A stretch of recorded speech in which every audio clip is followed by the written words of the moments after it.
Bismillahirrahmanirrahim. Assalamualaikum warahmatullahi wabarakatuh. Kami dari kelompok 10 akan mempresentasikan tentang materi konsep pendapatan. Sebelumnya perkenalkan, nama saya Muhammad Calvin Sulila dan teman saya. Dan saya Yulia Indah Rahmawati. Baik, di sini saya akan menjelaskan definisi dan karakteristik pendapatan.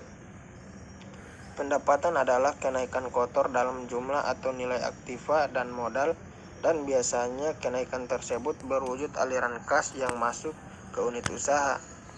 Aliran kas masuk ini terjadi terutama akibat penciptaan melalui produksi dan penjualan output perusahaan.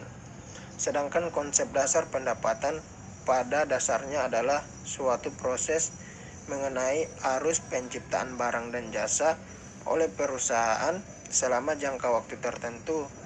Hal itu terdiri dari kegiatan utama dan kegiatan lain di luar kegiatan utama.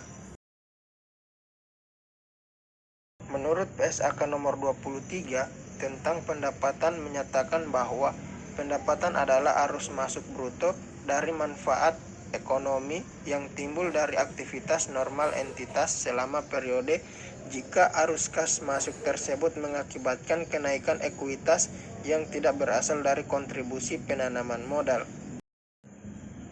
Dalam PSAK nomor 23 tentang pendapatan, pendapatan terdiri dari yang pertama, penjualan barang, yang kedua penjualan jasa, yang ketiga bunga, royalti, dan dividen. Menurut Patton dan Littleton pada tahun 1940 menghubungkan pengertian pendapatan dengan aliran masuk aset yang berasal dari seluruh kegiatan operasi perusahaan. Jadi, atas dasar konsep kesatuan usaha, pendapatan diartikan sebagai aliran masuk aset dalam suatu perusahaan. Atas dasar pendekatan ini, konsep pendapatan seperti yang diungkapkan Belkawi pada tahun 1993 dapat diskemakan dalam gambar seperti berikut, dan Chairi dan Ghazali pada tahun 2001 sebagai berikut. Kemudian ada bagan pendapatan. Pendapatan terdiri atas dua konsep, yaitu konsep aliran masuk dan konsep aliran keluar atau output. Konsep aliran masuk terdiri dari aliran masuk dan kenaikan aset, di mana pendekatan pendapatan dikurang utang.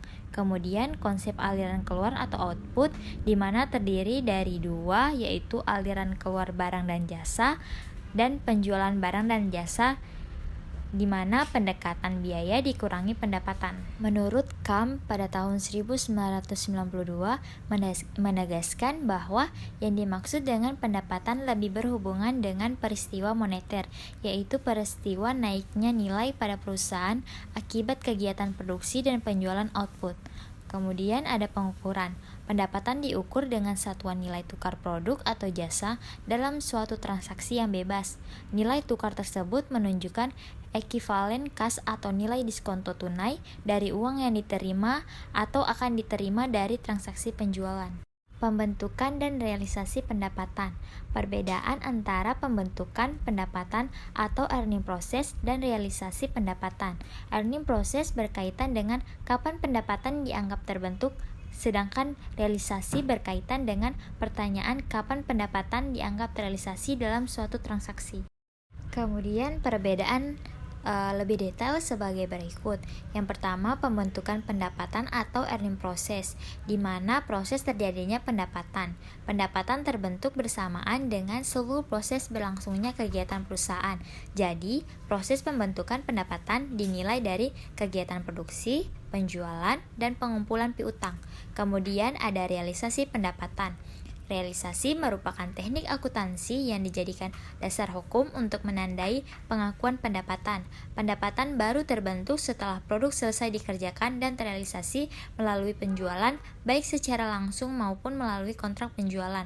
Proses realisasi ditandai dengan dua kejadian, seperti berikut. Yang pertama, adanya kepastian perubahan produk menjadi bentuk pendapatan lain melalui kegiatan penjualan yang sah. Yang kedua, diperoleh pendapatan lain sebagai pengesahan terhadap transaksi penjualan tersebut.